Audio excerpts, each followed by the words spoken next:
Hi అండి. Welcome back to our channel. అందరూ బాగున్నారా? మేమైతే చాలా బాగున్నాము. ఈ వీడియో అయితే నా మార్నింగ్ రొటీన్ వ్లాగ్ అండి. పూజ చేసేసాను. కిందకెళ్ళి 4 పూలు కోసుకొచ్చాను.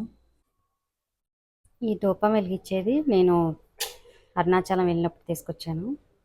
చాలా బాగా నచ్చిందండి.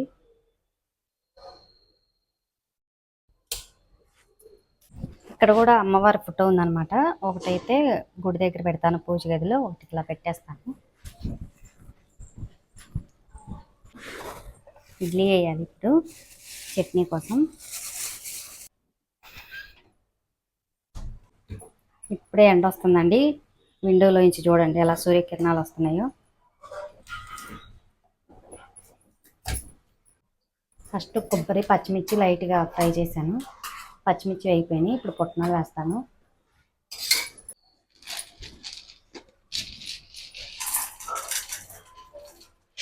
ఇంకా పల్లీలు అయితే ఏం వేయట్లేదు.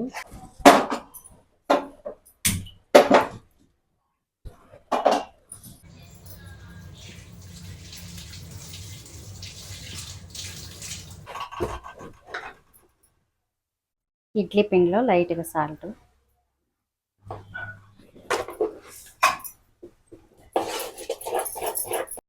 ఎప్పుడు మినపప్పు యూజ్ చేస్తానని చెప్తా కదా, ఈరోజు అయితే మినపగుళ్ళు యూజ్ చేశానండి. ఇడ్లీ చూడటానికైతే వైట్గా చాలా సాఫ్ట్గా వచ్చాయి. ఎక్కువ నేను మినువులు లేకపోతే మినపప్పు నీళ్ళు బాగా మరిగిపోయినాయి. ఇక్కడ ఒక ప్లేట్ అయితే ఇడ్లీ వేసేసాను. ఇంకా చట్నీ కూడా మిక్సీ వేసాను అనమాట. ఇప్పుడు తాలింపు వేసాను.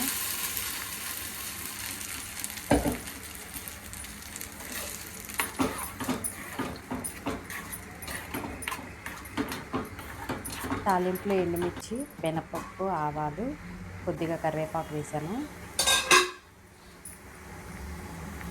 ఇక్కడ చూడండి ఇడ్లీ అయితే చాలా సాఫ్ట్గా గట్టిగా ఉడికిపోయినాయి. ఈ ఇడ్లీ ప్రిపేర్ చేసే పాన్ అయితే చాలా బాగా ఉపయోగపడుతుందండి. ఎక్కువ స్ప్రౌట్స్కి, ఇడ్లీకి, అలాగే వెజిటేబుల్స్ బాయిల్ చేయడానికి కూడా బాగుంటుంది. ఇంకా ఆయిల్ లేకుండా ఎప్పుడన్నా వెజిటేబుల్స్ బాయిల్ చేయాలన్నా మీకు ప్లేట్స్ అన్నీ చూపించా కదా, వాటిలో పెట్టేస్తే చక్కగా బాయిల్ అయిపోతున్నాయి. ఇంకా ఈరోజైతే స్ప్రౌట్స్కి సెలవండి, అందుకోసమే ఇడ్లీ ప్రిపేర్ చేశాను. ఈ ఒక్కరోజైతే ఇంట్లో అందరం హ్యాపీగా ఇడ్లీ తినేసాము. ఇంకా ఇక్కడైతే కర్రీ సాంబార్ ప్రిపేర్ చేశానండి. నాకు ముందే ఐడియా వచ్చినా కూడా ముందే పెట్టేసా అంటే ఇడ్లీలోకి కూడా ఉపయోగపడేది అని అనిపించింది. తర్వాత సాంబార్ చేయమని ప్రదీప్ చెప్పాడనమాట. అలాగే ఇంకా గుత్తి వంకాయలు కూడా ఉన్నాయి, అవి కూడా బయట పెట్టాను. గుత్తి వంకాయ ఫ్రై కూడా ప్రిపేర్ చేయాలి. ఇంకా సాంబారు వంకాయ అయితే కాంబినేషన్ బాగుంటుంది కదా అనేసి ఇంకా బయట పెట్టానమాట.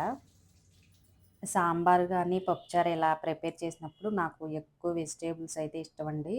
సొరకాయ, క్యారెట్, ఆనియను అన్నీ వేసాను.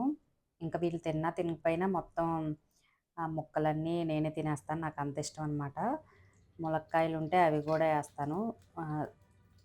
ఎక్కువైతే ఆనియను, సొరకాయ, క్యారెట్ కంపల్సరీగా ఉండాల్సిందే.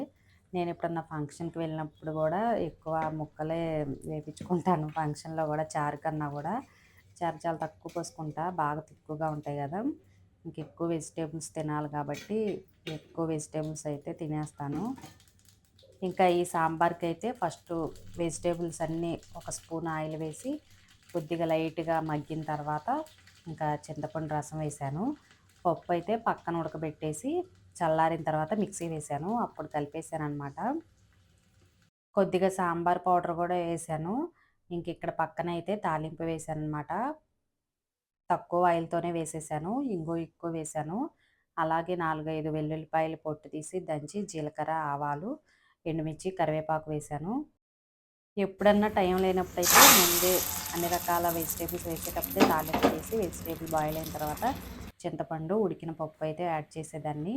ఇంకా ఇప్పుడు ఇంట్లో ఫ్రీగానే ఉన్నాం కాబట్టి ఇలా వేసేసాను. లాస్ట్లో పోపు పెడితే అరోమా బాగుండిద్ది కదా. సాంబార్ అయితే రెడీ అయిపోయినాయి. ఇవైతే గుత్తి వంకాయలు రైతు బజార్లో, అంటే మాకు మార్కెట్ ఉంది కదా, అక్కడ ఎప్పుడన్నా ఒక్కసారి వస్తాయండి. వచ్చినా కూడా ఒక్కోసారి చాలా పెద్దగా ఉంటాయి, అవైతే అస్సలు ఉడకవు. ఇలా ఫ్రై చేయాలంటే చిన్న చిన్న కాయలు అయితే బాగా మగ్గిపోతాయి. ఇంకా నార్మల్ వంకాయలు అయితే మనం టమాటాలు వేసి కానీ ఫ్రై కానీ చేసుకోవచ్చు. గుత్తి వంకాయలు ఎప్పుడన్నా ఒక్కసారి ఇట్లా చిన్నగా వస్తాయన్నమాట.